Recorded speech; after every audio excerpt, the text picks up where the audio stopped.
ایمان کو مضبوط کرنا 40۔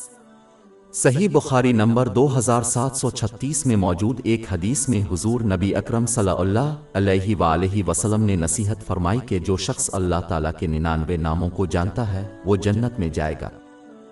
جاننا صرف ان کو یاد کرنے سے مراد نہیں ہے، اصل میں ان کا مطالعہ کرنا اور ان پر کسی کی حیثیت اور صلاحیت کے مطابق عمل کرنا ہے۔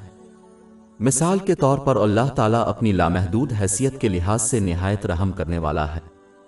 اس صفت کا مطلب یہ ہے کہ اللہ تعالیٰ مخلوق کو بے شمار نعمتوں سے نوازتا ہے اور ان پر ہمیشہ مہربان ہے۔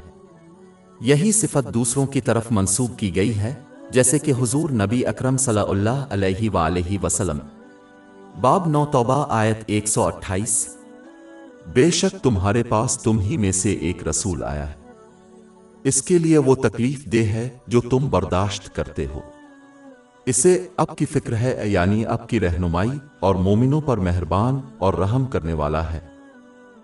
جب تخلیق کے حوالے سے استعمال ہوتا ہے تو رحمدل کا مطلب نرم دل اور رحم کرنے والا ہوتا ہے۔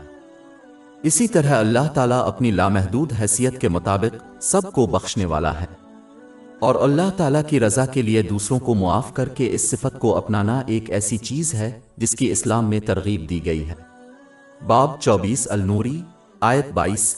اور وہ معاف کر دیں اور نظر انداز کریں، کیا تم یہ پسند نہیں کرو گے کہ اللہ تمہیں معاف کر دے؟ لہذا اللہ تعالیٰ کی صفات اعلیٰ کو مسلمان اپنی حیثیت اور صلاحیت کے مطابق اپنا سکتے ہیں۔ لہذا مسلمانوں کو چاہیے کہ پہلے خدائی صفات اور ناموں کے معنی کو سمجھیں اور پھر اسما کے مفہوم کو اپنے کردار میں اپنائیں، یہاں تک کہ وہ اپنے روحانی قلب میں مضبوطی سے جڑ نہ جائیں تاکہ وہ اعلیٰ کردار حاصل کر سکیں۔